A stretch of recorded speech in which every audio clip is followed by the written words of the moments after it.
Med Plus, çdo të enjte me fillim nga ora 20. Ju sjell informata, tema aktuale, këshilla e çdo gjë tjetër nga fusha e shëndetësisë. Med Plus me doktor Hektor Binishi për te mjekësisë. Teleshikues të nderuar, miq të emisionit Med Plus, mirëmbrëma dhe mirë se erdhët në emision. Në vitet të rënda të okupimit, kur institucionet shëndetësore ishin të kufizuara dhe mundësitë për punë pothuajse të mbyllura, mjekësia mbijetoi fal njerëzve që nuk u dorëzuan dhe fal solidaritetit mes kolegëve. Edhe kur punësimi i personelit mjekësor dhe shëndetësor ishte ndaluar ose i kurrëzuar, u gjetën mënyra për të mos i lënë ata jashtë profesionit, për t'u dhënë shpresë dhe për t'i mbajtur pranë shërbimit shëndetësor. Sonte kemi në studio një person që përveç se shërbeu pacientët në kushte të vështira, mbajti përgjegjësi edhe si drejtues dhe në atë rol tregoi se udhëheqja nuk është vetëm administrim, solidaritet, por është edhe mbrojtje e kolegëve dhe profesionit. Nga kjo përvojë, sonte do të flasim për sëmundjet e dhëmbëve, por edhe për miksin si akt solidariteti, kujtese, trimërie dhe përgjegjësie morale. Sonte pra kam kënaqësinë e veçantë që të kem në emision doktor Farim Murina. Mirëmbrëma doktor dhe mirë se erdhët. Mirëmbrëma, mirë se u gjej. Dhe të uroj për emisionin dhe të dëshiroj sukseset më të ejme edhe më të mëdha në emancipimin e popullatës ka elementi shëndetësor. Doktor, faleminderit shumë. Ju për nga specializimi i keni specializuar sëmundjet e dhëmbit edhe gojës dhe paradontit. Gojës edhe paradontit. Tani një ndër problemet më të nënvlerësuara edhe njëkohësisht më të shpeshta të shëndetit oral është dhe sëmundja paradontale. Na tregoni, doktor, diçka më shumë se çka është paradontologjia dhe pse është kaq e rëndësishme.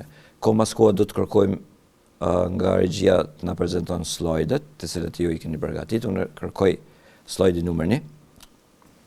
Edhe mund të vazhdojmë. Faleminderit. Kështu të paradontologjia o shkencë e stomatologjisë, relativisht pak më e re se sa endodontioni, karies e tjera, protetika, mirë po ka marrë hovë shumë madhë parasysh se s'ka qenë fort e studiume sa duhet. Ajo është baza ku dhëmbi qëndron. Do të thotë paradonti me një fjalë përbohet prej 4 elementeve. Elementit të rrënjës së dhëmbit, si shifet këtu, elementit të kockës, ku alveola ku dhëmbi gjendet, elementi është i tretë është mishrat e dhëmbëve ose dentina, gingiva, dhe elementi 4 është periodonciumi. Periodonciumi është hapësina në mes cementit ose rrënjës së dhëmbit dhe alveolës, kockës së dhëmbit, ku kapet me lamina duar. Pse është rëndësishme? Është tepër rëndësishme për arsye se përpara është menduar dhe dihet që kariesi është 99% i godet njerëzit. Paradonti, që smundet paradonti është menduar që është 75%, po pyetja që gati edhe paradonti është i njëjtë si kariesi, smundje që i godet krejt popullatën. Edhe se i njëjti shkaktar e bën edhe kariesin edhe paradontin. Përveç që të paradonti janë çdo periodoncium, do të thotë çat elementin e tretë janë dofije që e majnë dhëmbin dhe nëpërmes tyre barten forcat e përtypjes. Ato janë kolagjene me fibroplaste që i bojnë dhe që janë të lidhuna edhe me mishrat e dhëmbëve edhe me alveolën. Prandaj është shumë rëndësi me njoft këtë element, popullata dhe njerëzimin përgjithësi. Për arsye se shumë pak njerëz i kushtojnë kujdes asaj, ose vetive negative që i kanë përtypje të tepërta, sikur të tërit që kanë afinitet në për kafe, kur rinë e bisedojnë e majnë lugën e plastikës, ndër dhëmë e grëndësatin vazhdimisht. Edhe kjo është e dëmshme, për arsye se janë forca që ndikojnë nëpërmes dhëmbit, nëpërmes fijeve që quhen fije të sharpeut, që ato kolagjene, barten edhe në kockë. Edhe kur barten, ato mund një anë të ndrydhen, tjetën të zgjatën. Të dyat janë negative. Ato bojnë deri te një farë elementi fiziologjik bartjes. Nëse janë të tepërta, atëherë ato deformohen, kputen ato fije, shkatërrohet edhe alveola, shkatërrohen edhe fijet, shkatërrohet edhe cementi. Prandaj aty fillon tash një proces krejt tjetër, proces i degenerimit dhe lëvizjes së dhëmbit, edhe pse dhëmbi mund të qenë i shnosh. Lëvizjes që shkon prej 1 te 4. Lëvizja numër 4 është ajo kur lëvizja ka elementi vertikal, jo veç majtas djathtas, po edhe ka elementi vertikal. Prandaj për atë arsye janë shumë të rëndësishme me njoft këto njerëzimi dhe me ditë kufit e përtypjes. Ndodh ndonjëherë për shembull gjatë ushqimit, sidomos me oriz, kur përdorim që nuk pastrohet mirë, ndodh që me qenë në guri im që nuk vrehet. Edhe në momentin kur e përtypim dhe e hasin dhëmbët njëri me tjetrin me atë element gurgjit vegjël, me njëherë i hapim gojën për arsye se çdo fijet për adontit ndryden dhe shkaktojnë dhimbje. Edhe automatikisht hapim gojën. Do të thotë, çka po do të thonë me këtë? Që forcat që ndikojnë në këto fije, sa janë regeneruese, janë edhe degeneruese. Do të shkatërrojnë nëse janë të zgjatuna dhe janë të forta. Nëse ato janë normale, shkojnë në kuptim normale, ato fiziologjike që gjatë përtypjes na e këpusim, prejmë ushqimin, e përtypim në normën normale që është në 24 orë deri 17 minuta e gjysmë që i kemi në kontakt dhe dhëmbët, këto fije i bajnë çdo forca dhe janë optimale. Nëse te kalohet kjo, atëherë ndodh që degenerohet dhe dhëmbi fillon me lujt. Kësaj i kontribon gjithashtu dhe pllaku. E pllaku është një masë e butë që ka ngjyrë të verdhë kapak dhe në të murme, e që shtresohet në mënyrë shumë intime me smaltin në dhëmbit dhe me gingiven margjinale. Gingiven margjinale, ta themi, me mishat e dhëmbëve që i rrethojnë dhëmbin, si dhe në mes dhëmbëve. Ajo është element që bartet mas pari për pështymës që krijohet. Se pështyma dim që ka karbohidrate, ka të cilat deponohen glikoproteina, sidomos, pa saharit e tjera, rreth dhëmbit dhe gingives, dhe në ato mas 5 orë që deponimit ndodh që kolonizohet me bakterie të ndryshme që në gojë ka me miliona. Spari me bakterie gram pozitive, streptokoke, stafilokoke, bacilet të ndryshme, mandej me fungiforme dhe spirohetet të ndryshme. Edhe dal nga dal krijohen ato metabolizmin e vetë që krijojnë në glikoproteidet dhe polisaharidet të zbërthy, ato krijojnë enzime, si dhe toksine që ndikojnë në pjesë të brendshme. Do të kur themi në pjesë të brendshme, mendojmë në konorën e dhëmbit, në smalt, por edhe në çdo fijet periodontale. Se dhëmbi, do të thotë me mishnat e dhëmbëve, është mbradhoni intime që thamë, por në mes e kanë një farë kanali që thirrë sulcus gingivale, dhe nëpërmes atij kanali këto mund të përtojnë këto enzime që krijojnë bakteriet dhe toksinet, dhe me damtu atë lidhje, edhe gradualisht të damtu edhe futin e të në edhe ma tepër në brendi, dhe mujnë me damtu edhe fijet e sharpeut, çto kolagjene. të cilat janë të rënditur në grupe. Këto fije janë në grupe, do të thotë janë prej cementit e deri në gingiven marginale, do të thotë në mishën e dhëmbëve që shifet, e deri te prej cementit në alveol dhe në pjesën radikale aksiale është një radiale të shpendama, si dhe në mes rrënjve interradikulare. Do të ka fije që quhen transeptale, horizontale, tjera, sipas formës dhe funksionit që kryejnë. Do të fillon gradualisht dhe me to fillon edhe krijimi i xhepit parodontal.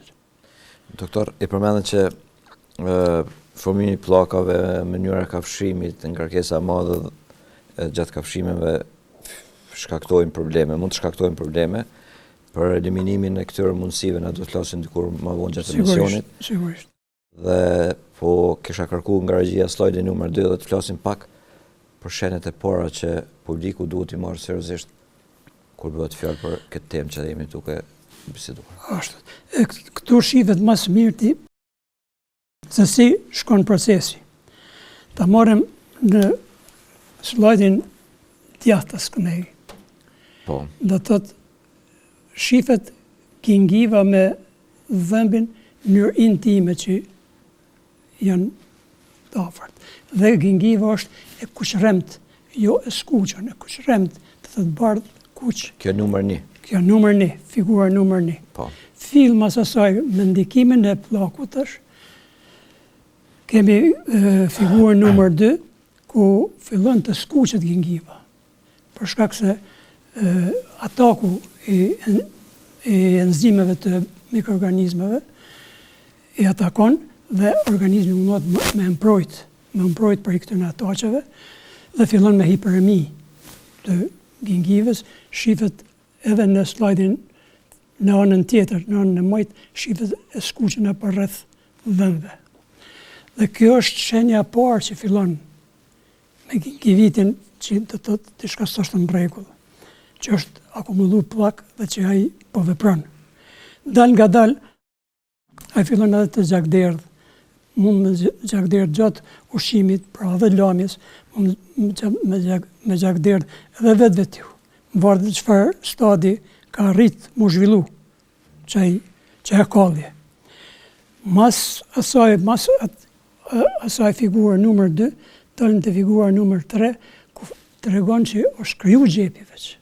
Do të thotë ka fillu mu dëmtu që të fije të sharpeut që i pa më parë.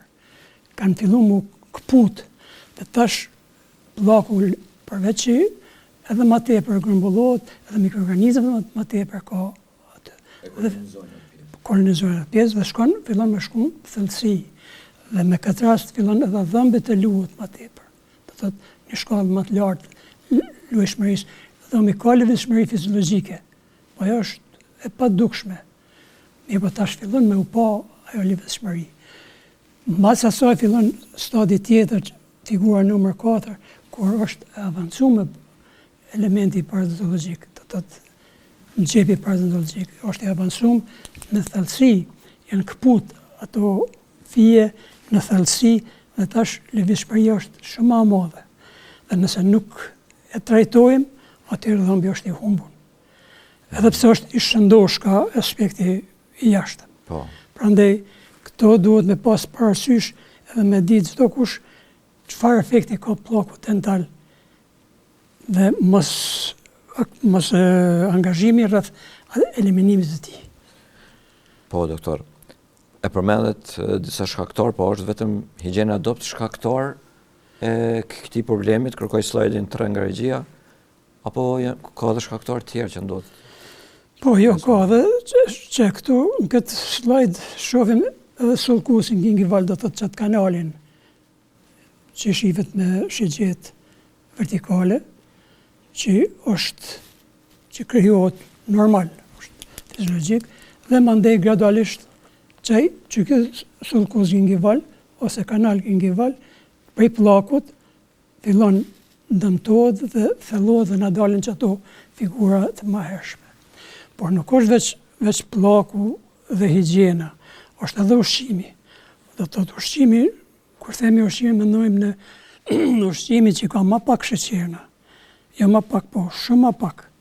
Se vetë sheqernat janë të ngjitshëm për këtë pllak. Vetë ato krijojnë ushqimin për mikroorganizma. Në këtë aspekt është mirë, sidomos ushqimet që janë pak më të forta, që vetveu e bojnë pastrimin gjatë përtypjes, po dhe ushqim që përbajnë celulozë, si pasuli për shembull, keni po pasuli ka celulozë në vetë kur zgjihet, që ajo celulozë përtypet, do thotë mundohet më përtyp, dhe gjatë përtypjes ajo bën edhe pastrimin e pllakut, fasulet, po, mbishtajat, fasulet e tjera, do thotë përveç atyne edhe ushqime tjera që më pak kanë sheqerna integrale për shembull, si orizi integral, si makaronë integrale. Dhe gjitha këto kanë më pak mundësi me u deponu ose me u ka për pllakun dental. Edhe kanë mundësi me pasru vetë në mënyrë mekanike.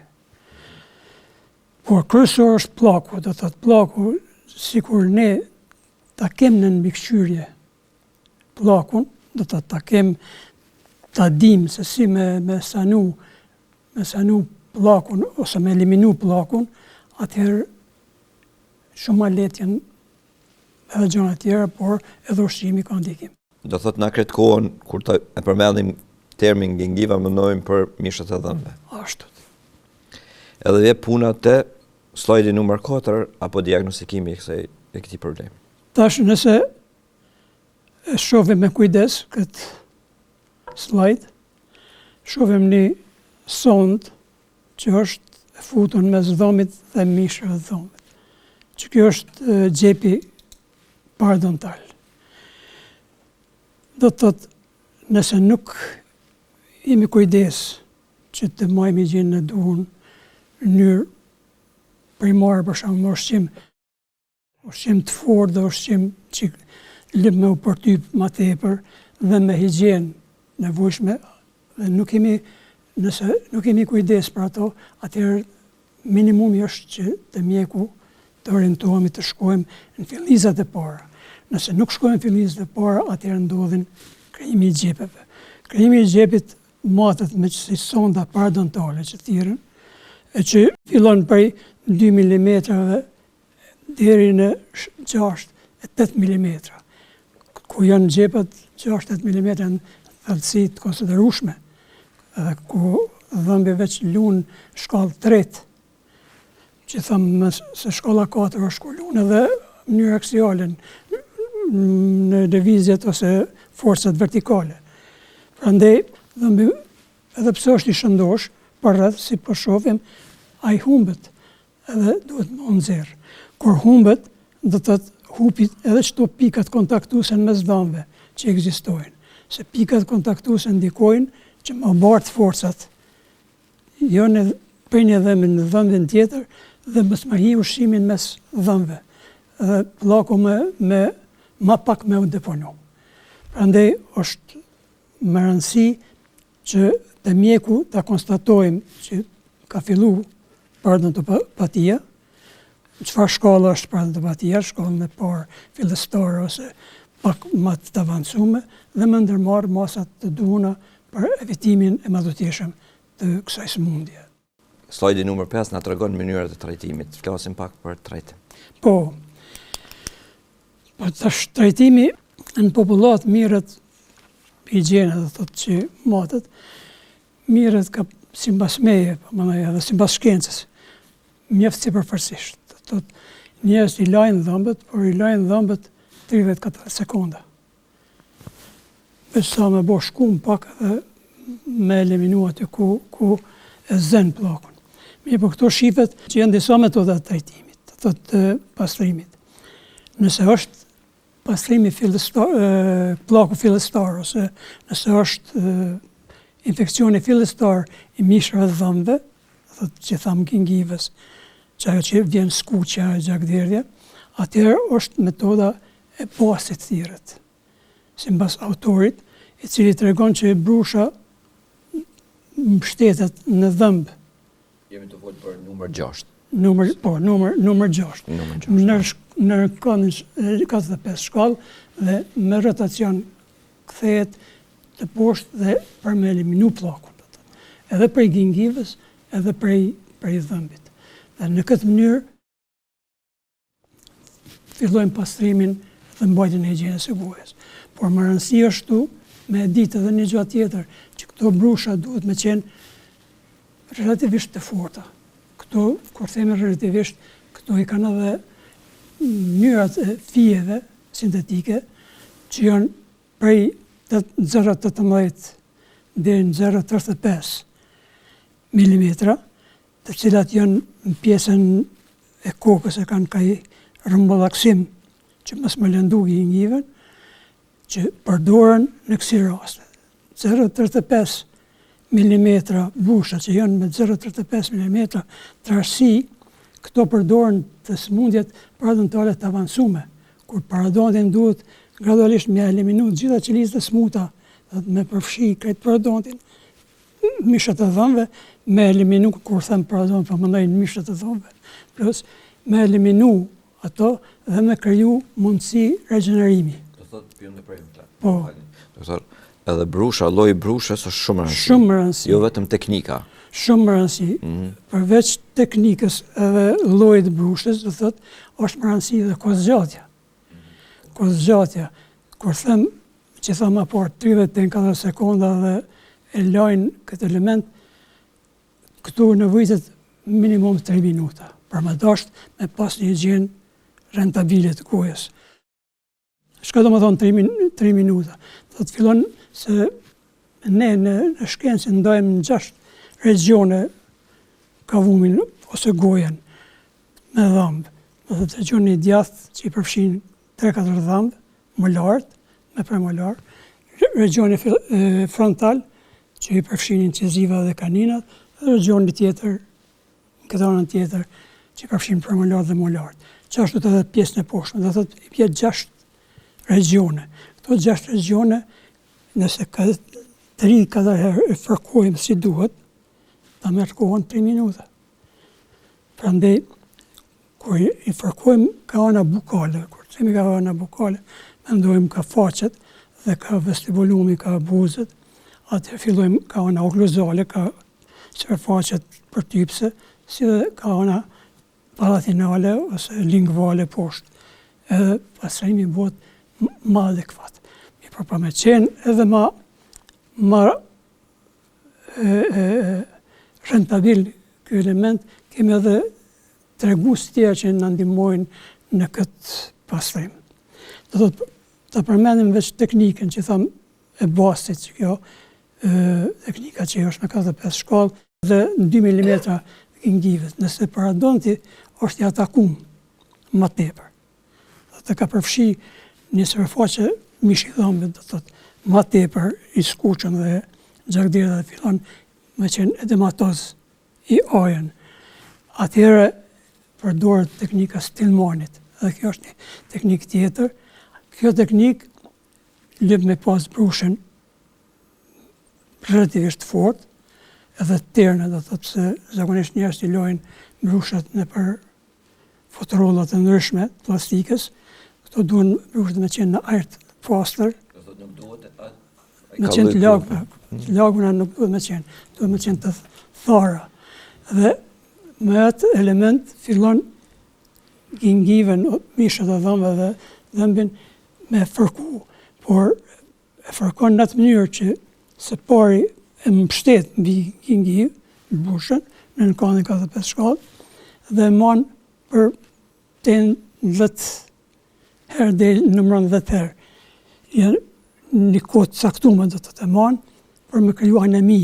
Kur krijon anemi, ajo gingiva merr me u kthy në gjendjen më pashme, prandaj fillon çaj elementi regenerues i qelizave. Prandaj është kjo teknikë është e posaçme kur ka avancu paradontopatia. Qartësi është teknika e tretë, e cila edhe më thellë gingiven ose mishat e dhëmbëve i bën masazh sikur të basi, do të thotë sikur të teknika e basit, do të thotë e gryn gjitha ato qeliza që janë të papjekuna, se duhet për adonte me qenë i fort, mishat e dhëmbëve me qenë të forta dhe të karatizume me karatin. Pra asaj japin edhe ngjyrën kushtrem të ndvartë. Prandaj duhet edhe ma tepër me fërku për me ardhë nivel të asaj. Përveç këtyre metodave, ka dhe elemente tjera ndihmëse që janë gumat e ndryshme mes dhëmbëve që bojnë masazh papillës dhëmbit, brushat timta, të fëmijët përdoren brusha më të vogla, të rritunit janë prej 2 deri në 30 cm duhet me qenë koka brushës. Fijet e brushës duhet me qenë të rrafshta, jo të lakume, po të rrafshta pra mujt me mërin në gjitha pjesë. Prandaj janë disa elemente cilat na nuk i kushtojmë qas kujdes, përgjithësi popullatës, po mendoj e që ka shumë domethënie. Unë kujtoj që edhe prindrit kanë përgjegjësi për fëmijët e vet, për të mësuar ata se e dim që fëmijët i kopjojnë sjelljet e të rriturve, sidomos prindërve, e mbase ata mund me qenë model se si pastrohen dhëmbët në mënyrë adekuate. Shumë e drejtë. Shifni, ne këto po flas për gjeneratat e reja, gjeneratat që krijojnë familje, tash se gjeneratat që kanë kalu pak vështirë kanë. Është më rëndësi që do të thotë me krijimin e familjes dhe fëmijët, ardhen në jetë të fëmijët, gradualisht vijnë ma vonë rritet dhe fillojnë denticionet me dalë, siç e dim denticionet e qumshtit, mandej denticionet e përhershme. Mirë, por nëse ne nuk kujdesemi që fëmijëve me ju jap shprehin e higjienës së duhur orale, atëherë fëmiu kur s'ka me mësu, ose ka më frigu me marë, ose ka më dok si elementi huj, si brusha, si pasta, si çdo gjë rreth asaj. Për ata sy mendohet që mas mirë ti është kur shkon vetë mi la dhëmbët në mbrëmje me bashkëshorten, dhe fëmiu me qenë aty pari me pa që një veprim çfarë po bëni. Ashtu që ta kopjoj ma vonë atë mënyrë të shprehunit, do të thotë për mirëmbajtjen e higjienës së gojës. Edhe mos ti doket absurd ai element. Aty kishte më ndihmu shumë, se zakonisht, sidomos tash të fëmijët të dhëmbët të qumshtit dhe të dhëmbët të përhershëm, ka karjesë shumë të zhvilluar dhe praktikisht ata i ikin edhe ushqimit dal nga dal dhe vazhdimisht kemi probleme me organizmin në përgjithësi. Prandaj nëse kemi kujdes në këto elemente dhe angazhohemi rreth tyre, normalisht edhe fëmiu mundet me qenë edhe më i shëndosh dhe më i gëzueshëm, më i qetë, më ashtu se sa. Shëndetin e të organizmit, jo për estetik, veç për estetik. Duhet ta bëjmë dallimin. Doktor, tash kur mishi apo mishat e dhëmbëve pezmatohen e gjatë larës apo pastrimit të dhëmbëve, shpesh ndodhet gjakderdhja dhe është pak kjo e frikshme. I kam 2 pyetje me një pyetje kryesore të përfshime. Një, a dhëmb trajtimi i mishave, dhe e dyta, çka ndodh nëse nuk trajtohen si duhet pezmatimi i mishave? Kërkoj slajdin numër 6 që lutë na, regjia. Thamë ma herët që skuqja eritema dhe skuqja dhe gjakderdhja me mishave të dhëmbëve në fillim është faza fillestare që duhet me trajtu mishat e dhëmbëve. Këto mund pacienti vetë me trajtu, do të thotë me metodat adekuate të pastrimit që i përmendëm pak më lartë. Dhe gradualisht me kthy në gjendje normale, nëse i pastron adekuat, do të thotë. Mirë, po jo me siguri vjen pacientit me konsultu me një stomatolog i cili e udhëzon se si me vepru. Do të thotë, e rëndësishme është të eliminohet plaku dhe të bëhet masazha e mishave të dhëmbëve me ashtu që eliminohet ai simptomi gjakderdhjes dhe simptomi skuqjes, eritemës, misha të dhëmbëve. Eliminohet dhe fillon të merr, siç e shohim në slide, pjesën e majtë ato që është zbardhët mishi i dhëmbëve. Do të është i zbardhë, numër 10 po. Krahasim me anën e djathtë që janë të skuqura si girlanda. E tash bëhet fjalë për pezmatim. Për pezmatim po. E tash për me dasht me e ditë se ai ki pas shumë mirë, është mjaftueshme pasrimi që i ki bë misha e dhëmbëve, ka edhe elemente ndihmëse që i jepen, si për shembull levozina 2%, që janë lang, që qitet 2 pika në gojë dhe me pështym ajo përhapet dhe ka afinitet ndaj pllakut, kapet për pllak. Do thotë kur kapet për pllak, me ato tregon se ku ka ende pllak, ku ende se ki pasqyrë si duhet të vazhdon pastrimin edhe me ato tjerë në ato vende. Dhe kjo gjendet në farmacitë tonë. Gjendet në farmaci po. Dhe me ato e bën pastrimin më të tjershëm, kështu që ki higjienën adekuate. Me kusht që mas kësaj mos me shti diçka në gojë, diçka më ngran, për arsye se prap fillohet vjen çaj ushqimi për ato mikroorganizmat që i kem në gojë, vjen çaj ushqimi i tyre që ato prap deponohen dhe fillon pllaku. Do thotë me ato edhe pse i ki lë, e ki hungër diçka, prap përsëritet pllaku. Do thotë për ato si duhet mas që i pastron dhëmbët dhe higjienën që i bën, mas me shti diçka në gojë përveç ujit që ki nevojë me pi diçka. Edhe nëse nuk trajtohet si duhet të ndodhë edhe humbja e dhëmbit, apo ka edhe diçka tjetër, përveç dhimbja që shtohet dhe përfshihet gjithë organizmi, mund të përfshihet nga pezmatimi, kuptimi i infeksionit. Doktor, e përmendet pak më herët kariesin. Thatë që është mjaft i shpesh, nuk e di sa jeni të kënaqur me parandalim apo me kujdes tonin si pacient juaj në parandalimin e kariesit, po të flasim çka është saktësisht dhe a ka ndonjë paralajmërim, sepse jo gjithmonë base nuk dhëmbi për shkak kariesit, s'po kom fillim. Kërkoj slide numër 7, ju lutna.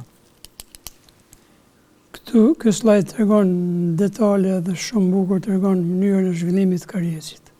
Tham kariesi 99% njerëzimit e godit krejt botën. Por sa më herët që identifikohet, sa më herët që trajtojmë, kariesi në mujmë ja zgjat jetën dhëmbit. Se kariesi është do të prishja ose damtimi i strukturave të forta të dhëmbit.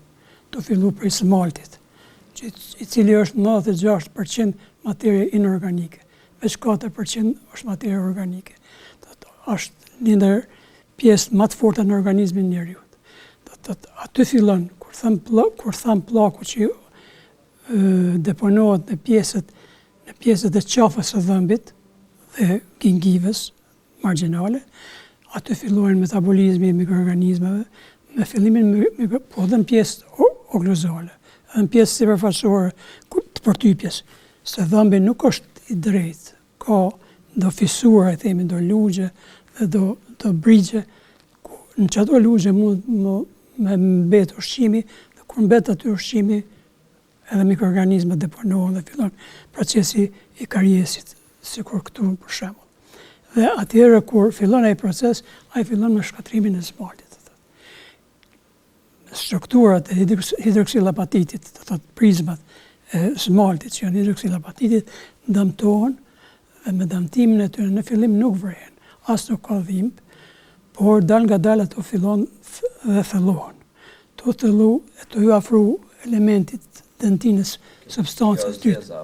Zeza, po figurën e parë është veç në smalt, nëse e vreni. Në figurën e dytë e ka përfshi edhe dentinën. E tash këtu fillon edhe simptomet e para që pacienti mundet me identifiku. Fillon dhimbjet të lehta, që zgjasin shumë shkurt, se këtu janë në dentinë disa kanaliqe të ngushta, të bullusit, të thojmë, ku janë zgjatimet citoplazmatike të qelizave të odontoblasteve që krijojnë dentinën. Ato zgjatime arrin deri te kufinin mes smaltit edhe dentinës, si shifet tu. Kur kariesi i atakon tash, ato japin regjistrojnë dhimbjen, ftoftë, nxehtë, ndryshimet temperaturës, omël e tjera, edhe japin signal që diçka nuk është në rregull. Nëse kjo me liher identifikohet dhe sanohet, atëherë këto simptome humbin edhe dhëmbi është në nivel. Por nëse jo, atëherë fillon vazhdimisht të progredoj, të hecë, se mikroorganizmat veprojnë, tash aty është material që shkatrohet. Dhe ajo me enzimet e veta dhe toksinat që tha më lart, ajo depërton në thellësi, sidomos të trinjët, adoleshentët që kanë çdo kanalet mjaft qana krahasim me djetrit, mosh 35 vjeç, 40 vjeç e të tjerë. Dhe ata progredojnë shumë shpejt dhe kariesi ata progredojnë shumë shpejt. Kur progredon shpejt, fillon shkatrimi i dentinës. Me shkatrimin e dentinës, varësisht çfarë niveli shkatrohet dentina, po mendojnë kuptimin e asaj që do shkatrohet thellë, ka palca, apo nivel pak më të lartë, atëherë dallojmë karies media që i themi dhe karies profunda. Për karies profunda arrin gati te palca ose te pulpa e dhëmbit. Kur arrin te pulpa e dhëmbit te rastet kronike, ajo stresohet se çato odontoblastat që i përmenda më parë, që i përmenda, ato odontoblastat krijojnë dentin sekundar dhe dentin terciar gjatë atakimit, se mundohen me mbrojtë dhëmbin. E tash kur ai depërton dhe influenca e mikroorganizmave, enzimat e të tyre janë të mëdha, atëherë progredon më shpejt dhe mund me ataku dhe pulpen, sikur në këtë rast që ka ataku pulpen. Në rastin e tretë, figurën e tretë. Me atakimin e pulpes, simptomat rriten. Fillon dhimbja më gjatë, deri në gjysmë ore zgjatë dhe zakonisht ftoftë nxehtë reagon shumë më tepër, sidomos natën mund me reagu më tepër parasysh se në gjendjes horizontale të organizmit që flen njeriu, aty se në palc fillojnë ndryshime. Në palc do thotë enet e gjakut, nervat që ekzistojnë, enet e gjakut sidomos bin elemente mbrojtëse prej ataqeve, leukocite e tjera, dhe kur dalin ato krijohet një sasi më e madhe e langjeve që bojnë presion në nervat, fijet nervore që gjenden në palc, dhe ai presion na jep këto simptome për asaj. Nëse edhe këtu nuk intervenojmë në këtë rast, fazën e tretë, do thotë atëherë fillon faza e katërt që e kap edhe rrënjën. Do thotë atakon edhe rrënjën, që kjo sëmundja, tash edhe mikroorganizmat depërtojnë edhe në pjesën që po shohim në kavum të pulpës, edhe fillojnë në rraj, do thotë skuqja hiperemi. Preja kësaj fillon edhe në pjesën apikale. Parasysh se fillon çaj eksodati që krijohet për brenda, fillon të bën presion në fijet nervore dhe dhimbjet janë shumë të mëdha tash. Do thotë është të mëdha që nuk mundesh as me fjet natën. Do themi pulpitiseroza totalis, dhe në këtë rast patjetër duhet palca të eliminohet. Nëse nuk eliminohet, atëherë fillon sëmundja paradontopatis në apex. Do që shifen më të skuqen në muajt apexit të rrajës.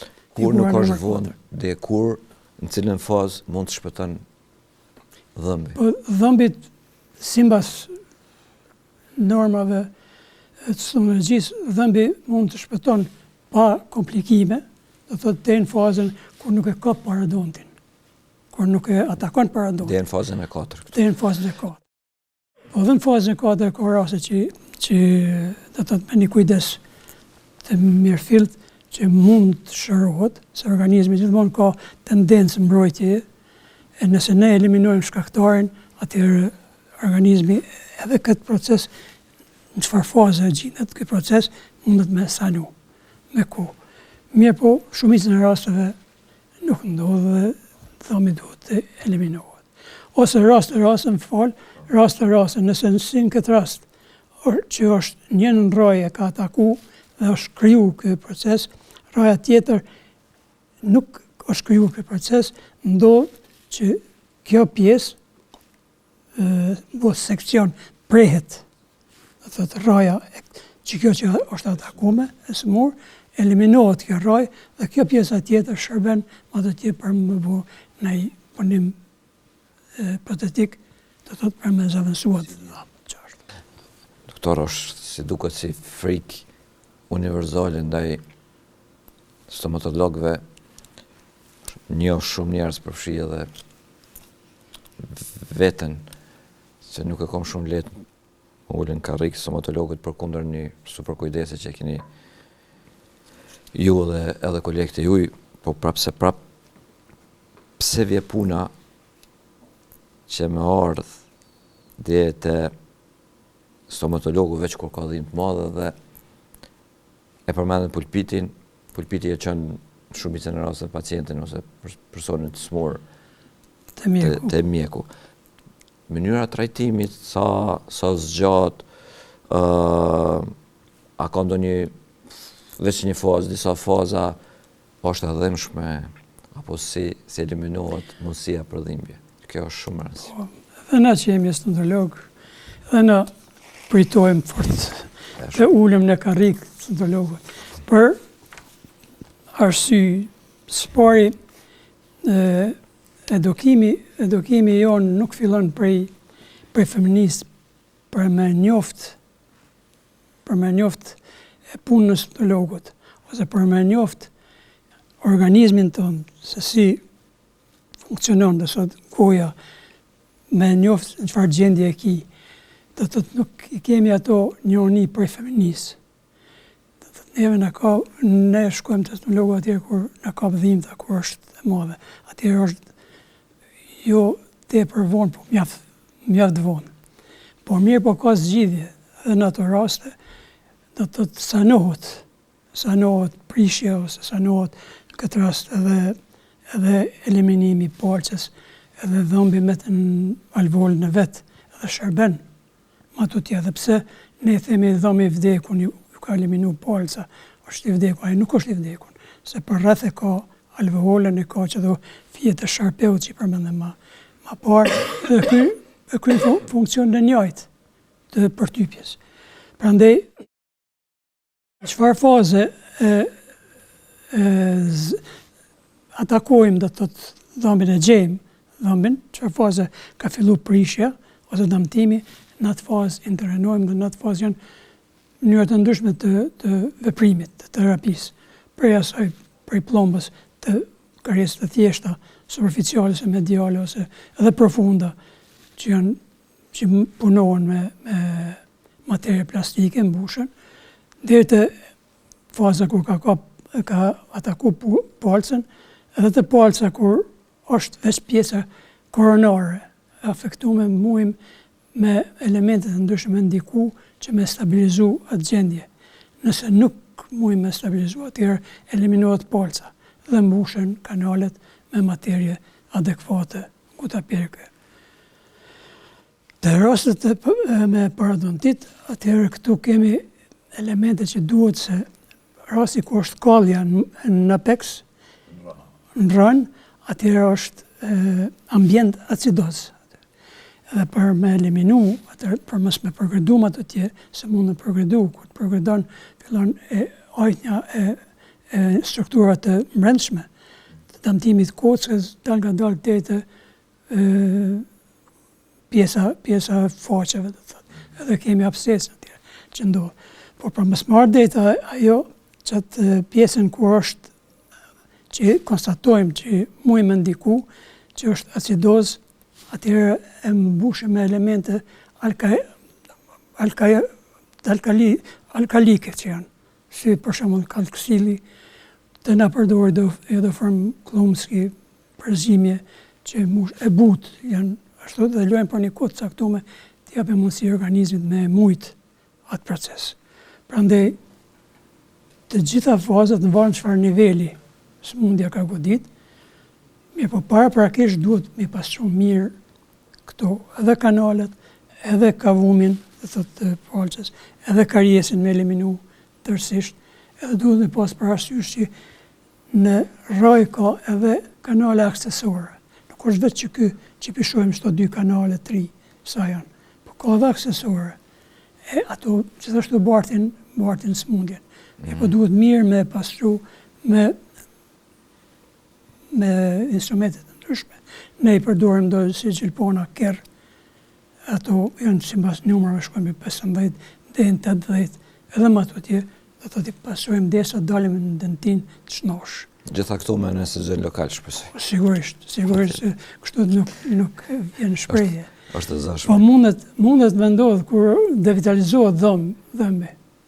Po. Kur devitalizohet, atëherë mundet vendodh që edhe pa anestezion kurse s'ka dhimbje atë. S'ka dhimbje. Okej, dhe slajdin 8 e përmendën pak a shumë, veç na prezentoni që të mos mesim borxh, edhe doktor, krejt qëllimi është të parandalimi i komplikimeve të cilat mandej qojnë në komplikime, qojnë dhe të implantët. Që një s'ka nevoj me ndodhë në shumicën e rasteve, sepse kërkohet vetëm një kujdes i zakonshëm, rutin dhe vizita rregullt e kopas koshme të stomatologu, dhe në këtë mënyrë nuk ekspozohen njerëz ndaj intervencave kirurgjike. Neve nave mirë që edhe të ne zbatohen këto metoda, por qëllimi është që njerëzit mos të nështrohet intervencave kirurgjike, të cilat din me qenë edhe të kushtueshme. Mos marr puna dhe aty vetëm për kujdes, pa të dëshirë 2 gjëra. Si mund t'i parandalojmë këto, nëse kemi edhe diçka shtesë, edhe pa kthejmë te friga. Si ta minimizojmë frikën ndaj shërbimeve shëndetësore, stomatologjike, a kemi veç ne fajet apo është më rëndësishme qasja e mjekut? Po fillojmë prej fundit këto bisedës. Do thotë frika vjen prej mos njohjes situatës, mos dijes çfarë gjendje ose çka duhet veprohet dhe çfarë pasojash mund me qenë nëse nuk intervenohet me kohë. Do thotë për me eliminu këto elemente është mirë që prej mjekut, do thotë, nëse veç vjen të mjeku, s'pari fëmiu, do thotë për flas për fëmijët që fillojnë gradualisht me urit, që ata me pas me boni preventiv të dhëmbëve me anë të fluorit. Fluori është një element që kapet në hidroksilapatit prej grupës OH që eliminohet, kapet fluori dhe bon hidroksilapatitin, do të thotë pjesën e smaltit shumë më të fortë. Unë këto kësha thonë edhe në biseda private që na ra, kësha thonë që kjo duhet me hi si normë, si vaksinat që hinë, që e kanë të ashtë rëndësishme, që e kanë kohën e caktuar. Edhe fluorizimi është element i dhëmbëve, është element që prej fëminisë, prej dhëmbëve të qumshtit, duhet të fillohet dal nga dal dhëmbë, sidomos dhëmbët e përhershëm, që të stomatologu më shku dhe me fluorizu dhëmbët. Kjo normë duhet më bëhet dhe prej drejtorisë shëndetësisë në nivel komunal. Pra dhe lejes Ministrisë Shëndetësisë. Ky është elementi i parë që edhe fillon me mësu fëmiu ose individi ma vonë që dhëmbët nuk ko kanë qaq bauk ose që më frigu, por gradualisht edhe me u interesu ma tepër për sanimin e sëmundjeve të tyre. Prandaj me kohë kjo arrihet. Por për me dashtë ata me bo duhet me pas nivel Ministrisë Shëndetësisë program që sa ata i kanë trupat e veta inspeksionit, me pas program sa është i fluorizum uji të na liçenit Radoniqit. Çfarë niveli ka, as ka. Duhet me ditë këta prodhues të qumshtit që përdorim, a kanë fluor, çfarë sasi e kanë, nëse kanë. Duhet me ditë pastrat e ndryshme, që a kanë fluor, s'kan fluor, do të thotë edhe me ndikun atë që me shti për masat, me detyru me shti për masat e duhura. Këto janë politika të Ministrisë Shëndetësisë. Prandaj unë kisha thonë që këto ishte me qenë mirë në qëtë prizmi pa gjanat, me këtë fillon edhe friga të eliminohet, me dalim të ajo, të eliminohet se fëmiu fillon me mësu me stomatologun, fillon me mësu me karrikën, fillon me mësu me instrumentet që përdoren, fillon me pa që nuk është çdo gjë dhimbje dhe gradualisht interesohet edhe vetë gradualisht mandej edhe në pastrim se si me mirë mbajt oral, higienë orale. Këto janë elemente që patjetër duhet me i në jetën e përditshme. Dhe ne, sidomos që thash, në qiftet të reja, prej momentit kur fillojnë me i dalë dhëmbët, fëmijët gradualisht me i marë në aty ku i pastrojnë dhëmbët, me marë që me pa që janë veprime të mësdoshme dhe fëmiju me i fillu ato me i shtin jetë gradualisht. Doktor, tani veç jemi ka fundi, po të dëshirë veç si informat, ta përmendi edhe njerë faktin që ne kemi mjaft stomatologë të cilë punojnë në institucione shtetënore, që është Qendra Kryesore Mjekësisë Familjare të shpërndarë nëpër Komunë Gjakovës, po edhe nëpër shkolla. Edhe sa unë jam informuar furnizimi me barra apo me mjetet punës, edhe me mjetet punës, edhe me barra që takon sferën si punës, është i mjaftueshëm, po kemi edhe mjekë tjerë që punojnë po ashtu privat si puna ju që se keni lënë punën edhe mirë keni bo. Edhe tjetë përzgjedhja atyre, por nuk kemi si ta ankohem, se nuk i kemi mjekë të mjaftueshëm ose s'pe ka barna apo material të mjaftueshëm, e për këtë arsye përshkojmë vonë te dentisti. Pyetja fundit për pjesën zyrtare, doktor, mesazhi juaj për publikun. Po, disi, po lidhna dhe me pyetjen më pak më përpara, do thotë mos me lënë individin, kur them individin, po mendoj për fëmijët deri të i rrituni, që më ardhë mjeku, po ti më afro si institucion për flas, më afro mundësin ati më shkutaj. Do të nis prej çdo në ordinanca që janë për shkolla, në çerdhe duhet të jenë gjithashtu, se edhe në çerdhe fitohen shprehit e ndryshme, ashtu që nëse ai ka pa të prindi të majt higjienën kur është edhe në çerdhe, e din që është normë jetësore, higjiena e gojës, ai fëmijë.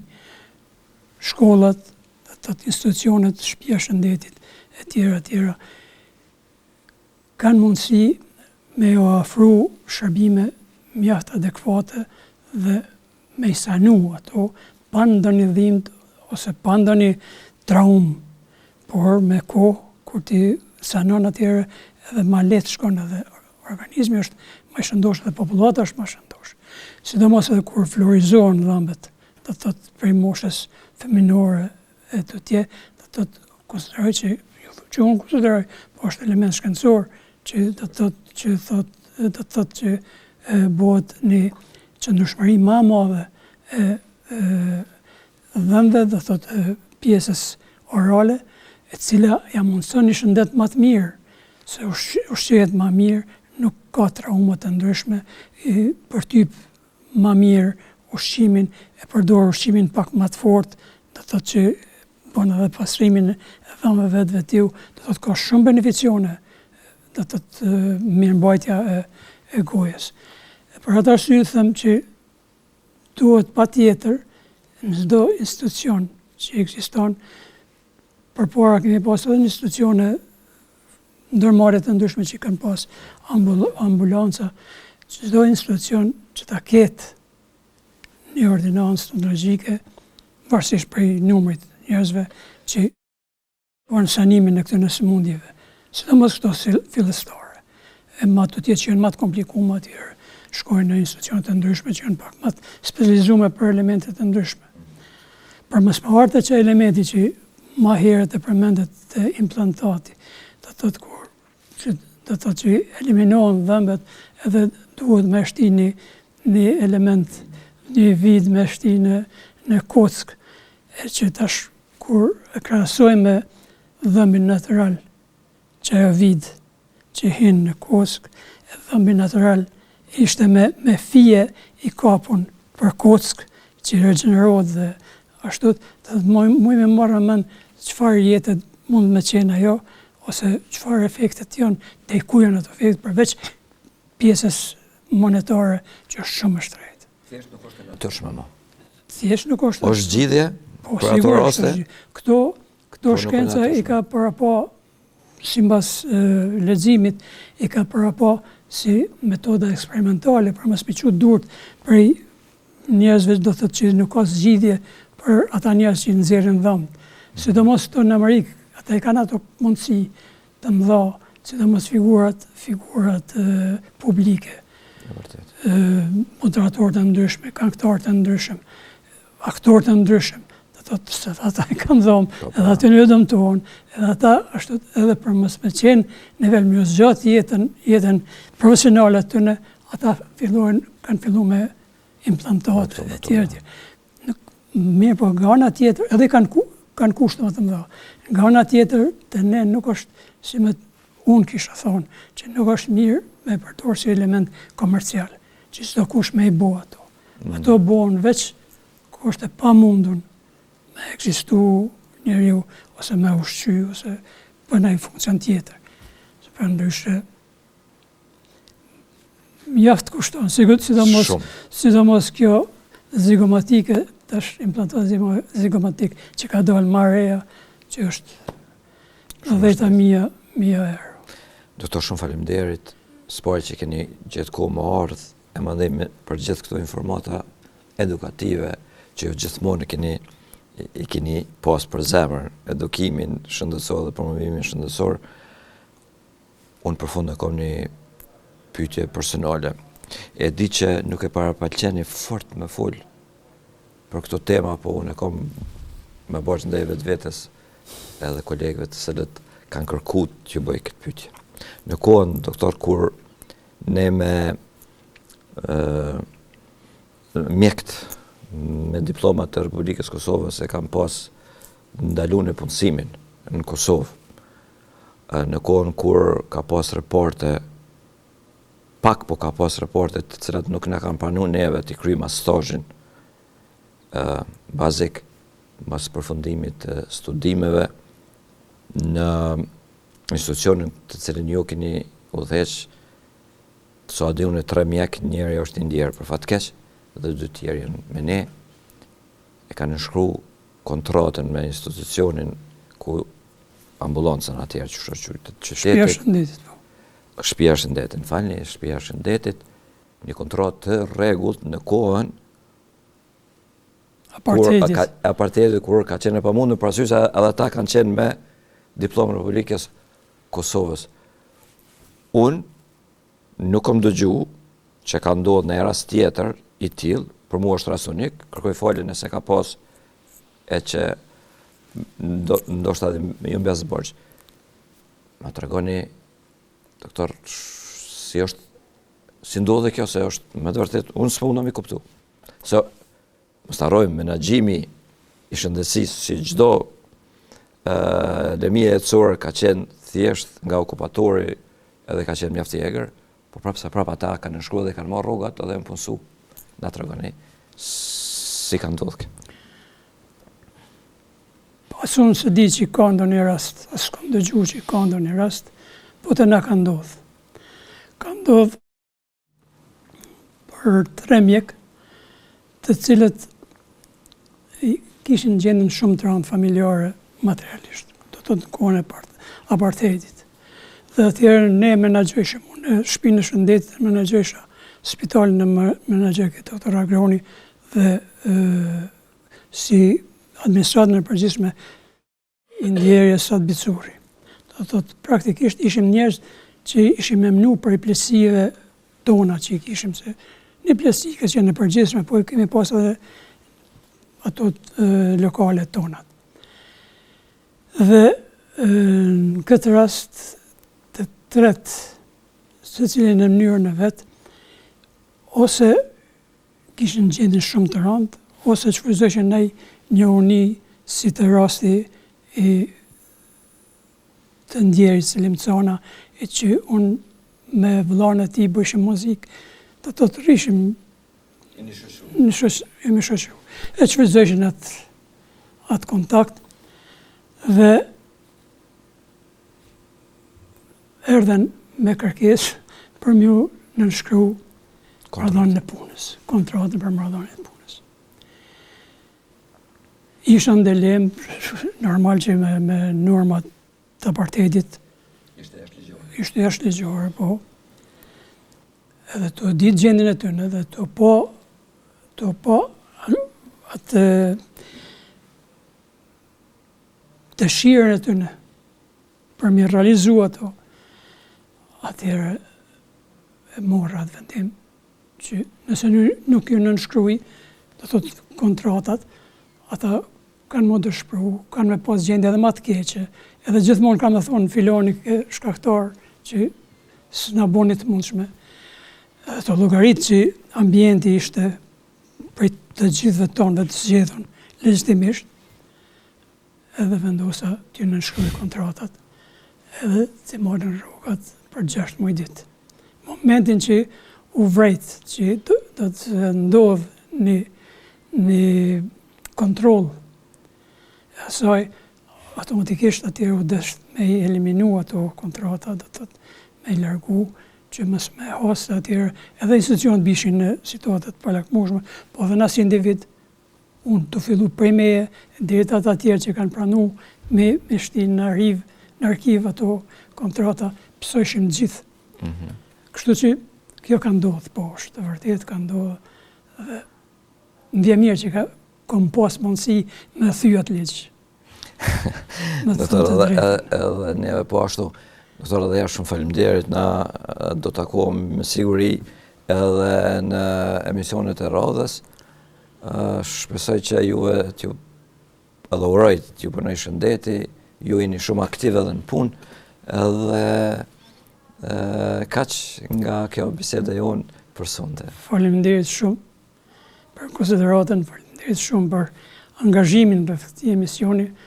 Faleminderit mjaft që angazhohesh, se nuk është punë e lehtë me hidhen profesionet e ndryshme me trajtu, për përgjithësi është elementi që në popullat me ndiku pozitivisht, që popullata me kuptu esencën e këtij emisioni, esencën e gjëra që këtu përmenden, që pak a shumë nuk mujnë ndoshta krejt me i majt mend, por 15-20% me i majt mend, për aty është mjaft. Me dobi.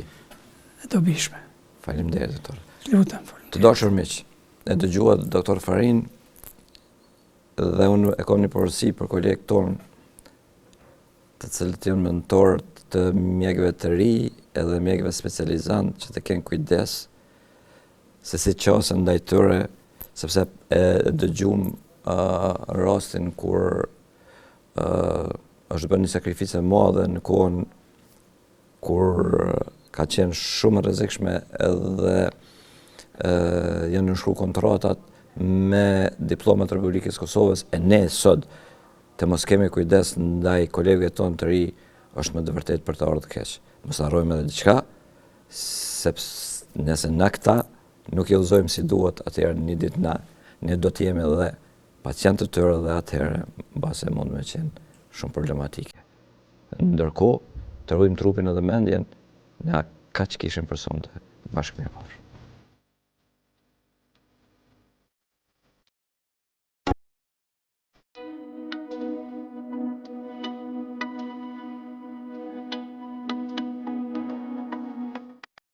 Med Plus, çdo të enjte me fillim nga ora 20, ju sjell informata, tema aktuale, këshilla e çdo gjë tjetër nga fusha e shëndetësisë.